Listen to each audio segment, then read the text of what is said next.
नमस्कार। आज हम एक ऐसी राजनीतिक हस्ती पर बात करने जा रहे हैं जिनके बारे में चर्चा हमेशा ही कह सकते हैं गर्म रहती है, नरेंद्र मोदी। जी हाँ। हमारे पास जो सामग्री है जिसका शीर्षक है मोदी, करिश्मा और विवादों का दूसरा पहलू, वो असल में इसी जटिल तस्वीर को समझने की एक कोशिश है। ये दिखाती है कि कैसे एक तरफ तो उनकी जबरदस्त लोकप्रियता है, एक करिश्मा है, और वहीं दूसरी तरफ लगातार उठने वाले सवाल और विवाद भी हैं। बिल्कुल, दोनों पहलू साथ साथ चलते हैं। तो आज हम इसी सोर्स मटेरियल में जो मुख्य आलोचनाएं और विवाद बताए गए हैं उन्हीं की गहराई में उतरेंगे। कोशिश करेंगे समझने की कि ये दस्तावेज क्या तस्वीर पेश करता है। ठीक है। इस सामग्री की एक दिलचस्प बात यह है कि ये मोदी को दो बिल्कुल अलग नजरियों से देखती है। हाँ। एक तरफ वो नेता जिसने, जैसा कहा जाता है, विश्व पटल पर भारत की छवि बदली, और दूसरी तरफ वो शख्स जिन पर शासन के तौर तरीकों और कुछ बड़े फैसलों को लेकर गंभीर सवाल उठते रहे हैं। सामग्री इसे ही मोदी का दूसरा पहलू कहती है। तो चलिए देखते हैं ये पहलू क्या है और ये सोर्स इनके बारे में क्या कहता है। जरूर। शुरुआत करते हैं उस घटना से जिसे ये सामग्री मोदी के राजनीतिक जीवन का शायद सबसे निर्णायक और विवादास्पद मोड़ मानती है। 2002 के गुजरात दंगे। जी। उस वक्त वो गुजरात के मुख्यमंत्री थे। सामग्री बताती है कि उन पर आरोप लगे थे कि दंगों को संभालने में प्रशासनिक स्तर पर गंभीर चूक हुई। हाँ, ये आरोप लगे थे। और कुछ आलोचकों ने तो ये भी कहा, जैसा सामग्री में लिखा है, कि उन्होंने स्थिति का राजनीतिक लाभ उठाने की कोशिश की। ये बात भी उठाई गई थी। हालांकि ये भी सच है, और सामग्री इसका जिक्र करती है कि भारत के सर्वोच्च न्यायालय द्वारा गठित विशेष जांच दल यानी एसआईटी हाँ, ने उन्हें इस मामले में क्लीन चिट दे दी थी, जिसे बाद में अदालत ने भी स्वीकार किया। जी, ये कानूनी प्रक्रिया का नतीजा था। लेकिन ये सामग्री इस बात पर जोर देती है कि कानूनी नतीजे के बावजूद ये घटना एक परछाई की तरह उनके राजनीतिक करियर से हमेशा जुड़ी रही है। हाँ, और यहाँ गौर करने वाली बात यह है, जैसा आपने कहा, कि ये सामग्री कानूनी फैसले और जनता के मन में बनी छवि के बीच के फर्क को कैसे दिखाती है। सामग्री के विश्लेषण के हिसाब से कानूनी तौर पर बरी हो जाना एक बात है, ठीक है, लेकिन एक इतनी बड़ी घटना का किसी नेता की सार्वजनिक पहचान पर, उसकी विरासत पर जो असर पड़ता है, वो कहीं ज्यादा जटिल होता है। सही कहा। और शायद ज्यादा स्थायी भी। ये दिखाता है कि कैसे कुछ विवाद वक्त के साथ धुंधले नहीं पड़ते, बल्कि उस नेता की छवि का एक हिस्सा बन जाते हैं, कम से कम आलोचकों की नजर में तो जरूर। ये सचमुच एक अहम पहलू है कि सार्वजनिक जीवन में ये धारणाएं कैसे बनती हैं और कैसे टिकी रहती हैं। बिल्कुल। अच्छा, अब आगे बढ़ते हैं एक और आलोचना की तरफ जिसका जिक्र इस सामग्री में बार बार आता है। वो है शासन चलाने के तरीके पर उठने वाले सवाल। हाँ, ये भी एक प्रमुख बिंदु है, जिसे आलोचक अक्सर तानाशाही रवैया कहते हैं। सामग्री बताती है कि विपक्ष और कई विश्लेषक ये आरोप लगाते हैं कि मोदी के नेतृत्व में सत्ता का अत्यधिक केंद्रीकरण हुआ है। सेंट्रलाइजेशन, केंद्रीकरण की बात अक्सर होती है। उनका कहना है, जैसा कि सामग्री में दर्ज है, कि भले ही सरकार के पास संसद में पूर्ण बहुमत हो, जो कि है, लेकिन फैसले लेने की प्रक्रिया में अक्सर कैबिनेट या पार्टी के भीतर भी सलाह मशवरे की कमी दिखती है। हाँ, ये आलोचना सुनने में आती है। सामग्री ये भी बताती है कि आलोचक महसूस करते हैं कि असहमति की आवाजों को, चाहे वो राजनीतिक विरोधियों की हो या सिविल सोसाइटी की या मीडिया की, उन्हें या तो दबाने की कोशिश की जाती है या फिर नजरअंदाज कर दिया जाता है। अगर हम इस सामग्री के विश्लेषण को थोड़ा और खोलकर देखें, तो ये सिर्फ किसी एक नीति के विरोध की बात नहीं है। ये शासन की पूरी कार्यप्रणाली पर एक तरह की टिप्पणी है। अच्छा। सामग्री इसे लोकतांत्रिक संस्थाओं और प्रक्रियाओं पर जो कथित दबाव पड़ रहा है, उसके संदर्भ में देखती है। इसके मुताबिक चिंता इस बात पर जताई जाती है कि क्या शक्ति का इस तरह का केंद्रीकरण और असहमति के प्रति जो कथित असहिष्णुता है, क्या वो लंबे समय में लोकतांत्रिक संतुलन के लिए ठीक है?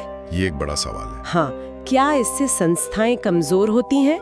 सामग्री इन्हीं सवालों को सामने रखती है पाठक के सोचने के लिए। और शासन के इसी कथित तरीके से जुड़ा एक और मुद्दा है जिस पर यह सामग्री काफी विस्तार से बात करती है, वो है मीडिया की स्वतंत्रता का सवाल। जी, ये भी बहुत अहम है। ये वाकई एक ऐसा क्षेत्र है जहाँ पिछले कुछ सालों में काफी बहस हुई है। सामग्री आलोचकों का हवाला देते हुए कहती है कि मोदी सरकार के कार्यकाल में प्रेस की आजादी पर दबाव बढ़ा है। ये आरोप बार बार लगते रहे हैं। इसमें सिर्फ ये नहीं कहा गया कि सरकार की आलोचना करने वाले मीडिया संस्थानों को विज्ञापन मिलने बंद हो गए या कम हो गए, बल्कि सामग्री पत्रकारों, एक्टिविस्टों और सरकार की नीतियों से असहमत लोगों पर कथित तौर पर सरकारी एजेंसियों के जरिए दबाव बनाने, मुकदमे दर्ज करने, हाँ, ईडी, सीबीआई के छापों की बातें भी आती हैं। बिल्कुल। और यहाँ तक कि संगठित ऑनलाइन ट्रोलिंग के जरिए चुप कराने की कोशिशों के आरोपों का भी जिक्र करती है। ये वाकई एक गंभीर मुद्दा है जिसे सामग्री उठा रही है। इसके विश्लेषण के अनुसार ये सवाल उठता है कि सरकार और मीडिया के बीच का रिश्ता कैसा होना चाहिए। हाँ। खासकर एक लोकतंत्र में जिसे हम चौथा स्तंभ कहते हैं। सामग्री इसे सिर्फ कुछ पत्रकारों या संस्थानों की निजी समस्या के तौर पर नहीं देखती है, सही कहा। बल्कि इसे सूचना के स्वतंत्र प्रवाह और सार्वजनिक जवाबदेही पर पड़ने वाले संभावित असर के तौर पर प्रस्तुत करती है। ये पूछती है कि अगर मीडिया दबाव में काम करेगा तो क्या वो सरकार के कामकाज की निष्पक्ष पड़ताल कर पाएगा। सामग्री में इसी चिंता को उभारा गया है। बिल्कुल। अब रुख करते हैं एक ऐसे फैसले की ओर जिसने पूरे देश को, कहना चाहिए, हिला दिया था। हाँ, नोटबंदी 2016, जिसका जिक्र इस सामग्री में प्रमुखता से है। आपको याद होगा, इसे काले धन, नकली नोटों और आतंकवादी की फंडिंग पर सर्जिकल स्ट्राइक कहकर लागू किया गया था। जी बिल्कुल, बहुत बड़े दावे थे। शुरुआती दिनों में इसे एक बहुत साहसिक, एक क्रांतिकारी कदम बताया गया था। मास्टर स्ट्रोक जैसे शब्द इस्तेमाल हुए थे। हाँ, मास्टर स्ट्रोक। लेकिन जैसा कि ये सामग्री विस्तार से बताती है, इस अचानक लिए गए फैसले का जमीनी असर वो बहुत गहरा और कई लोगों के लिए विनाशकारी साबित हुआ।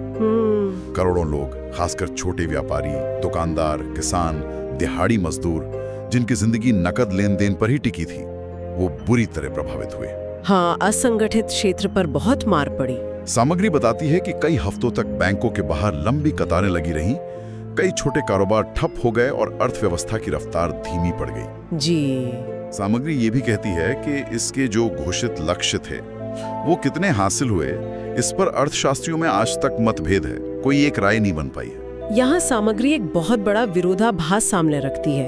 एक तरफ नीति के बड़े और ऊंचे लक्ष्य थे, भ्रष्टाचार खत्म करना, कालाधन रोकना वगैरह जी। दूसरी तरफ इसका जो तात्कालिक नतीजा था वो करोड़ों आम लोगों के लिए भारी परेशानी और आर्थिक नुकसान लेकर आया। हाँ। खासकर असंगठित क्षेत्र के लिए, जो भारत की अर्थव्यवस्था की रीढ़ है, जैसा आपने कहा। सामग्री के विश्लेषण के अनुसार ये घटना इस बात का एक उदाहरण है कि कैसे बड़े पैमाने पर लिए गए आर्थिक फैसले, भले ही नेक इरादे से लिए गए हों, उनके अनपेक्षित और गंभीर सामाजिक आर्थिक परिणाम हो सकते हैं। ये नीति निर्माण में जमीनी हकीकत और जो संभावित मानवीय लागत होती है उसको ध्यान में रखने की जरूरत पर सवाल खड़े करती है, जैसा कि सामग्री में दर्शाया गया है। सही। और अर्थव्यवस्था से जुड़े इन सवालों के अलावा एक और संवेदनशील मुद्दा है जिसे ये सामग्री मोदी और उनकी पार्टी की राजनीति का एक अहम हिस्सा बताती है। वो है धार्मिक ध्रुवीकरण का आरोप। हाँ, ये भी एक लगातार चलने वाला विमर्श है। सामग्री कहती है कि आलोचकों का मानना है कि भाजपा जानबूझकर हिंदू वोट बैंक को मजबूत करने और एकजुट करने के लिए ऐसे मुद्दों को हवा देती है जिनसे धार्मिक पहचान ज्यादा प्रखर हो, मतलब ज्यादा सामने आए। पहचान की राजनीति। सामग्री के अनुसार आलोचक इसे एक ऐसी रणनीति मानते हैं जिसका मकसद चुनावी फायदा उठाना है जी। लेकिन इसका नतीजा समाज में विभिन्न धार्मिक समुदायों के बीच जो खाई है उसको गहरा करना हो सकता है। वो इसे भारत के धर्मनिरपेक्ष ताने बाने के लिए एक चुनौती के तौर पर देखते हैं। हाँ। और कहते हैं कि इससे सामाजिक सौहार्द बिगड़ता है। सामग्री इस पहलू को सिर्फ धार्मिक भावनाओं के नजरिए से नहीं देखती, बल्कि इसे एक सोची समझी राजनीतिक और चुनावी रणनीति के तौर पर पेश करती है। अच्छा। इसके विश्लेषण के मुताबिक ये पहचान की राजनीति का एक उदाहरण है जहां धार्मिक पहचान को राजनीतिक लामबंदी का, मोबिलाइजेशन का आधार बनाया जाता है। सामग्री बताती है कि इस रणनीति की सफलता ने भाजपा को चुनावी जीत तो दिलाई है, इसमें कोई शक नहीं, लेकिन आलोचक इसके दीर्घकालिक सामाजिक परिणामों पर चिंता जताते हैं कि क्या इससे समाज स्थायी रूप से बट रहा है। ये चिंता व्यक्त की गई है। हाँ, सामग्री इसी द्वंद्व को, इसी टेंशन को उजागर करती है। तो इन सभी अलग अलग पहलुओं को देखने के बाद गुजरात दंगों की छाया, तानाशाही के आरोप, मीडिया की स्वतंत्रता पर सवाल, नोटबंदी का असर और ये धार्मिक ध्रुवीकरण की राजनीति, इन सब को मिलाकर ये सामग्री किस निष्कर्ष पर पहुंचती है, ये वाकई दिलचस्प है। जी बताइए। सामग्री मानती है कि नरेंद्र मोदी भारतीय राजनीति में एक जबरदस्त ताकत है, एक करिश्मे वाले नेता हैं जिनकी लोकप्रियता का आधार बहुत मजबूत है, इसमें कोई दो राय नहीं। हाँ, ये तो मानना पड़ेगा। लेकिन साथ ही वो ये भी कहती है कि उनसे जुड़े ये गंभीर विवाद और आलोचनाएं, ये उनकी छवि का एक दूसरा ऐसा पहलू है जिसे अनदेखा नहीं किया जा सकता। दूसरा पहलू। सामग्री इस द्वंद्व को साफ तौर पर दिखाती है।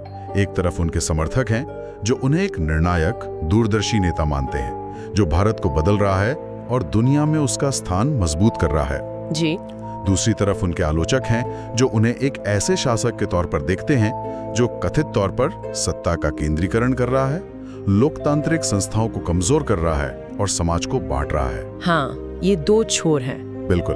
और सामग्री का इशारा है कि शायद पूरी सच्चाई इन दो चरम सीमाओं के बीच कहीं ज्यादा जटिल है, उससे कहीं ज्यादा पेचीदा है। जब हम इस सामग्री में प्रस्तुत की गई इन तमाम जानकारियों और अलग-अलग, कभी-कभी बिल्कुल विपरीत नजरियों को एक साथ देखते हैं तो ये वाकई सोचने पर मजबूर करता है कि किसी भी सार्वजनिक हस्ती, खासकर एक शक्तिशाली राजनीतिक नेता की विरासत कितनी बहुस्तरीय होती है।